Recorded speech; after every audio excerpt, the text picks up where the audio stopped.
नमस्कार. आज आपण बँकेचे व्यवहार या पाठाविषयी जाणून घेऊया.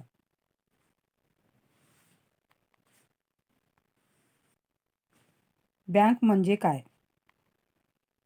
बँक हा शब्द मूळ इटालियन शब्द बँको किंवा फ्रेंच शब्द बँक्यू यावरून तयार करण्यात आलेला आहे. दोन्हीचा अर्थ बाक किंवा पैशाच्या देवाणघेवाणीचे टेबल असा आहे. बँकेच्या देवाणघेवाणीच्या या सेवांनाच बँक व्यवसाय असे म्हणतात. बँका धनादेश ड्रॉप्सद्वारे ठेवी परत करतात. यानंतर आपण बँकांची वैशिष्ट्ये बघूया. बँकांची वैशिष्ट्ये बरीच आहेत. 1. पैशाशी संबंधित. 2. बँक ही व्यक्ती, पेढी, कंपनी आहे. 3. बँक ठेवीचा स्वीकार करते. 4. बँक कर्ज देते. 5. बँक पैसे देणे व काढणे यासाठी मदत करते. 6. एजंट अथवा एजंटची नेमणूक आणि उपयुक्त सेवा देते. 7. फायदा आणि सेवाभावी संस्था आहे. 8. कायम वाढणारी कार्ये. 9. जोडणारा दुवा. 10. बँक व्यवसाय. 11. नावाची ओळख. ही सर्व बँकांची वैशिष्ट्ये आहेत. यानंतर आपण बँकांचे कार्य याविषयी जाणून घेऊया. बँकेची बरीचशी कार्य आहेत. त्यापैकी पहिले कार्य आहे जनतेकडून आणि इतरांकडून ठेवी स्वीकारणे. 2. जनतेला आणि संस्थांना कर्ज देणे. 3.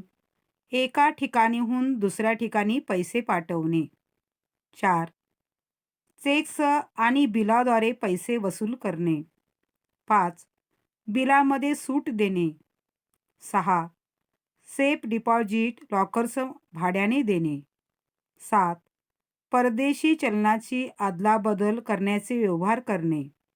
8. अत्यंत मौल्यवान वस्तू सुरक्षित ठेवणे. 9. बँकेतील शिल्लक रकमेची हमी देणारी पत्रे पाठवणे. 10. सरकारी व्यवहार करणे इत्यादी बँकेची कार्ये आहेत.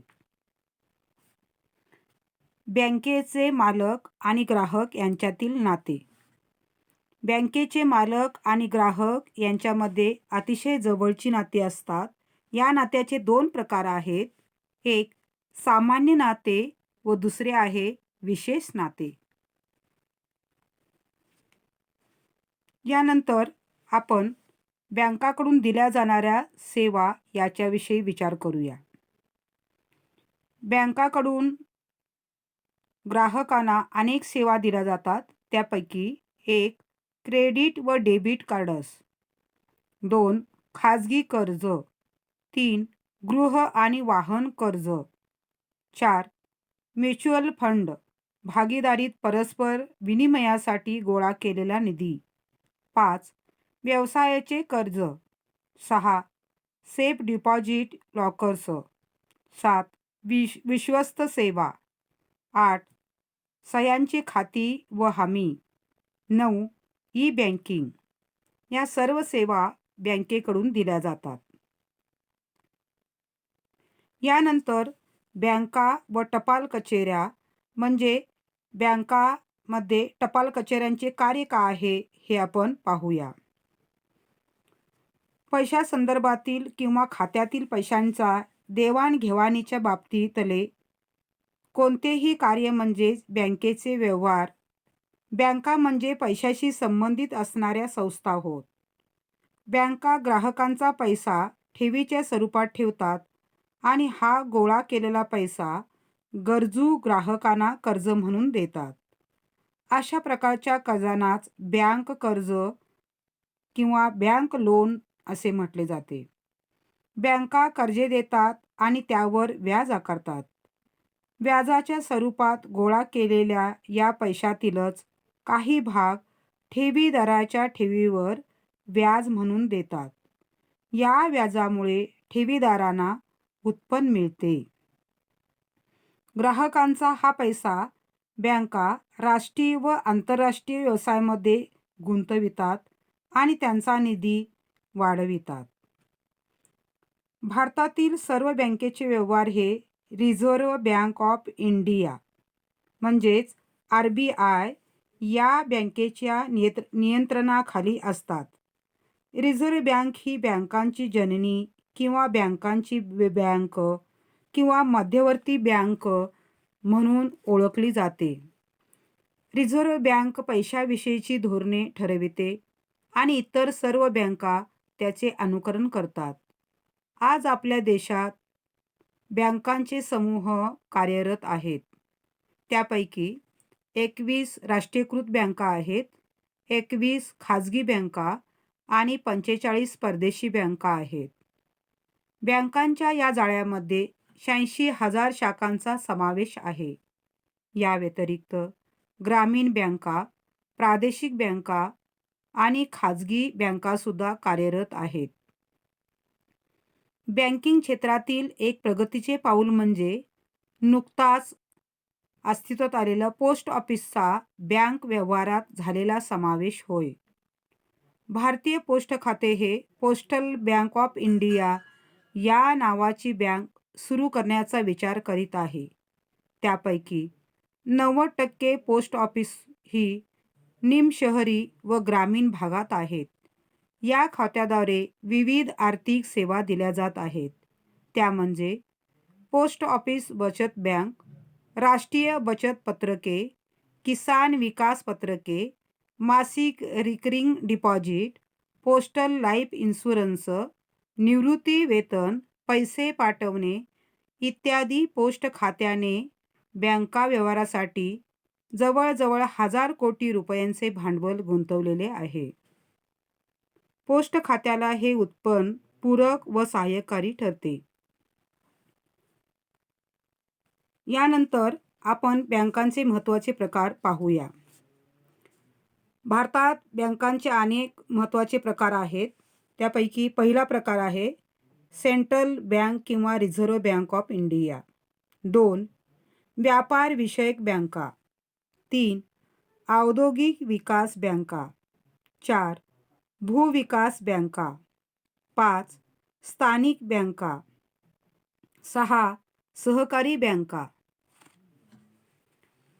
यानंतर आपण बँक खात्याचे प्रकार पाहूया. सर्वसाधारणपणे बँकेमध्ये 4 प्रकारची खाती आपण उघडू शकतो. त्यापैकी पहिले खाते आहे बचत खाते, चालू खाते, आवर्ती ठेव खाते. 4. मुदत ठेव खाते. बचत खाते. बचत खात्यामध्ये सर्वसाधारणपणे पगारदार व्यक्तीकरिता किंवा नियमित उत्पन्न मिळवणाऱ्या व्यक्तीकरिता बँका हे खाते उघडतात. ही सुविधा विद्यार्थ्यांना, ज्येष्ठ नागरिकांना आणि निवृत्ती वेतन धारकांना दिली जाते.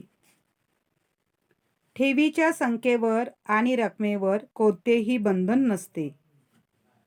हे पैसे चेकद्वारे अथवा संबंधित बँकेकडे उपलब्ध असलेल्या स्लिपद्वारे काढले जाऊ शकतात.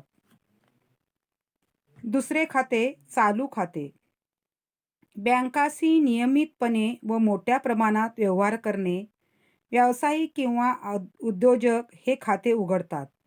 यामध्ये ठेवी, पैसे काढणे आणि अंतरण व्यवहाराचा समावेश होतो. या खात्यामध्ये दिवसातून कितीही रक्कम कितीही वेळा ठेवली किंवा काढली जाऊ शकते.